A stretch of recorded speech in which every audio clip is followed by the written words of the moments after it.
So if you want to remain to the end of public comment, I know several commissioners are going to have questions regarding the comments you've made. All right, please go to them. Mr. Wilson? Yes, good morning. There's a crucial immediate need in our community to better understand what Orange County Transit Authority appears ready to do to San Clemente. An emergency coastal rail presentation OCTA provided last month, which contains this slide of a project roadmap. It's projected to start with railway protection construction in about 5 months in North and South San Clemente, meaning a start this August, now 4 months away. The project consists primarily of boulder dumps to widen their riprap revetments. During the presentation, the OCTA project manager stated, quote, "We need to get ahead of the next storm season. Phase 1 would be initiating agency coordination and regulatory permitting. And we've already begun that process with the Army Corps of Engineers and the California Coastal Commission." If you could remove the slide, please. I can't make it more clear than this. There's a significant groundswell of support from the San Clemente public and our city council that sand replenishment must precede any revetment enhancements. We all know that once the revetment additions cover up most of the tiny amount of sand we have left, the ocean waves hitting the rocks at high tide will scour off the remaining beach and it will be gone. Please, if you are in fact in discussion with OCTA regarding an emergency request for revetment mitigation, let them know that you would consider an emergency permit for sand mitigation first, not boulders. Truth is, and we all know it, boulders kill beaches. So next up, John Dow regarding mitigation for previous boulder dumps at Cypress Shores, Gary Walsh and Susie Whitelaw on proposed boulder dumps at State Beach, and then Lisa Gant on agency transparency and public participation. Thank you for this opportunity to present our concerns. Thank you, John Dow. Hello, can you hear me? Yes. I have a slide presentation. Thank you. Slide 2. Hello, commissioners. John Dow, Save Our Beaches, San Clemente, speaking again on OCTA's senseless and continuous assault on San Clemente's beaches. Today, specifically on mitigation for OCTA's 2021 beach destruction in South San Clemente. Slide 3. OCTA's playbook is now obvious. First, do nothing to proactively protect the tracks. Then wait for the predictable to happen and call it an emergency. Then use this as a pretext to obtain an emergency permit and engage in actions that would be rejected through any normal review process. Then proceed to destroy coastal resources when superior alternatives exist. And then, after the irreparable damage has been done, negotiate with you folks for the least mitigation possible, preferably an in lieu fee paid for with taxpayer dollars. Slide 4. The mitigation imposed for this past damage is now even more significant with OCTA's new $200 million riprap plan to destroy 50% of San Clemente's beaches, in addition to the 30% already gone. Oh, and the $13 million doesn't even come close to addressing the past damage. Slide 5. Last December, we proposed some mitigation objectives. I would add, in-kind is better than in lieu fee. In-kind requires OCTA to take direct responsibility for their damage and will have a greater future deterrent than a fee paid for with taxpayer dollars. They break it, they fix it. Also, a fungible payment can be diverted or misspent. However, if you decide on a payment, please include strings to make sure it's spent in South San Clemente. Lastly, if it's the Corps that issues these emergency permits allowing OCTA's senseless destruction, and you can't prevent these actions and can only impose remedies post-destruction, then only by requiring meaningful mitigation can you enforce a course correction by an out-of-control agency needing restraint. OCTA has shown a total disregard for the objectives of this commission and the interests of Californians, and their beach-destroying actions must be stopped. Thank you. Thank you, Gary Walsh, and then Susie Whitelaw, and then Lisa Gant.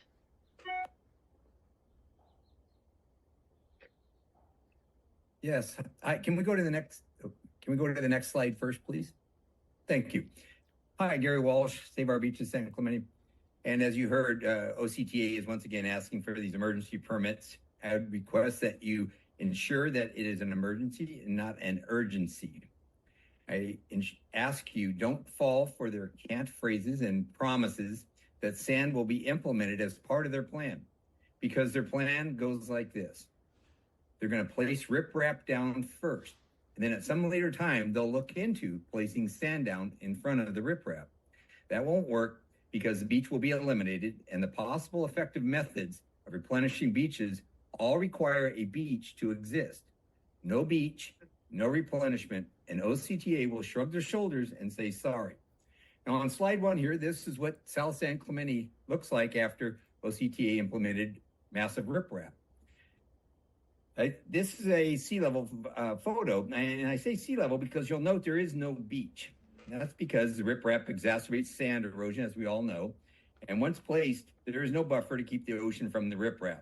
Now, this is not a doctored photo or specially timed during king tides. This is just a random shot I took a couple of weeks ago.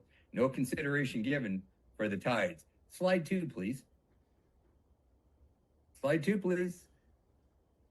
Can we get to the next, or go back? We're working on it. There we go. Yeah, thank you. Okay, so this is what the San Clemente State Park beach looks like currently if you were to turn around from when the last photo was taken. Notice the high tide line, and notice where the revetment proposed comes out, 50 feet from the tracks. Actually, the tide goes a little higher, but I didn't try to time it out. So this means that the beach will not exist after they put the riprap in. And it will look like, if you can go back to the other slide again, this is what that beach will look like in quick order. Another accessible beach to join the ranks of the dodo bird on the... Oh, you delayed me a little bit on the photos. Let me just finish up. Any approval of the permit must be strictly mandated that a plan requires sand needs to be put down first. Thank you. Whitelaw. OCTA's proposed engineered revetment would cover the entire, I'm sorry, I had a presentation. We're pulling it up now. Thank you. OCTA's proposed engineered revetment would cover the entire San Clemente State Beach out to the red line indicated between the magenta and the yellow lines. This represents about 40% of San Clemente's public beaches. Next slide, please. This beach is included in SANDAG's 2027 sand replenishment program under the umbrella with the city of San Clemente. But when it looks like the photo on the left, how do you even begin to set up a dredge operation like you see on the right-hand side, which requires a beach? Sand must come first. Next slide, please. We have a plan which we will be presenting to staff. First, import sand. Oh, I'm sorry. Looking at it from a cross section, how do you replenish a beach when rocks are covering the beach? Sand must come first. Next slide, please. We have a plan which we will be presenting to staff. First, import sand via train and truck to stabilize the front of the revetment, then allow the minimum amount of rock necessary to stabilize the tracks while they consider relocation. Next slide, please. What we are asking from you is to issue emergency permits for sand, not rock. OCTA plans to claim an emergency to bypass environmental impact analysis. CEQA allows for emergency repairs to publicly owned service facilities. To streamline the environmental process, it is recommended that a single corridor wide, the 7 miles of SE, be utilized, according to OCTA. Next slide, please. Meanwhile, they're characterizing the work as a routine maintenance to obtain exemption from the Coastal Commission. The CCC has the discretion to exempt ongoing routine repair and maintenance of railroads. Therefore, it is recommended as a first step that OCTA request an exemption from the executive director for any work in all potential reinforcement areas. Next slide, please. OCTA claims that the Coastal Commission is the major impediment to protecting their tracks with sand instead of rocks. Let's prove them wrong. It's obvious that sand is better than rocks. Please give sand the same permitting concessions that you would for rocks. Let's have 50 feet of sand, not 50 feet of rock. Thank you. Lisa Gant. And then Mary Jane Schramm, Derek Falconer, Carl Willard.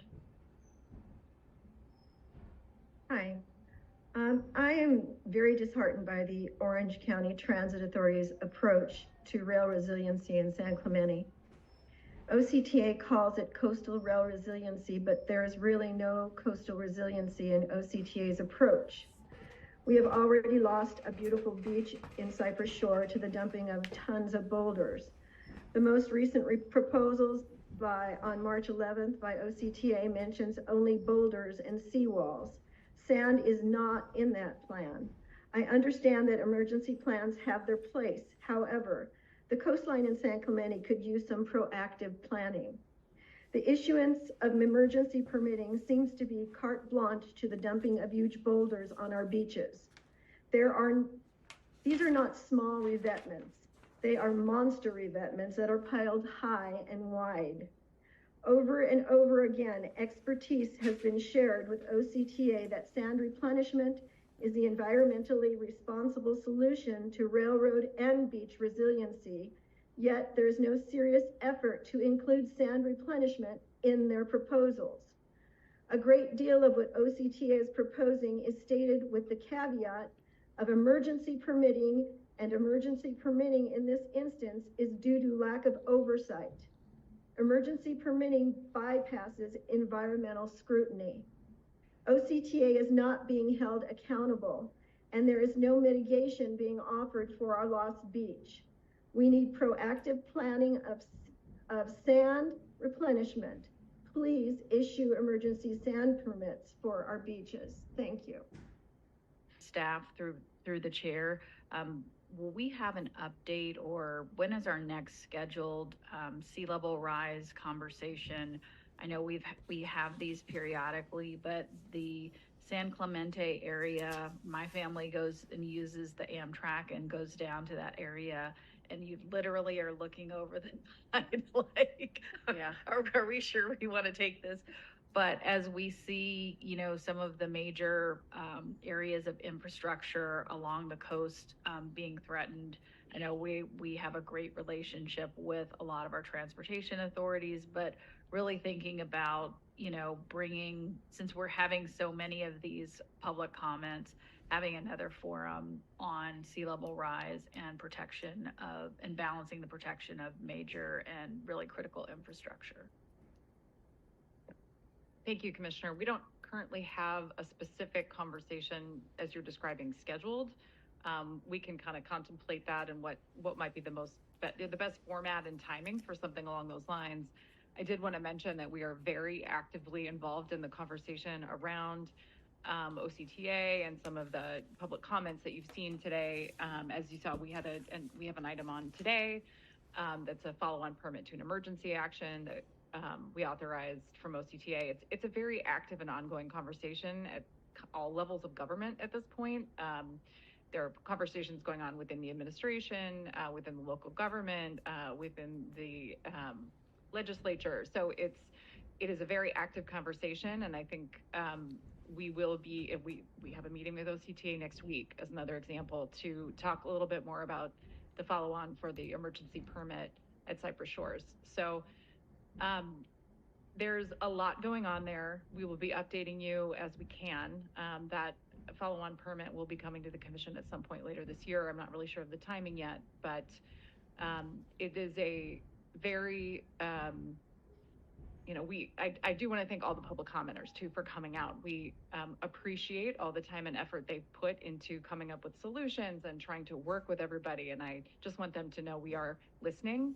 And we are, you know, very actively and are working very hard to ensure that as we contemplate what to do with this rail corridor, that we are really thinking about public access and how are we maintaining, and as this commission is charged to do, maximizing public access in these areas, because these are really critical beaches. And we have lost some of them, and we'll lose more if we don't actively think about how to ensure that access moving forward. So that's where we're coming from, staff, on those discussions, and we'll be updating you and bringing future decisions to you as the time is right. I just also want to mention that we're very lucky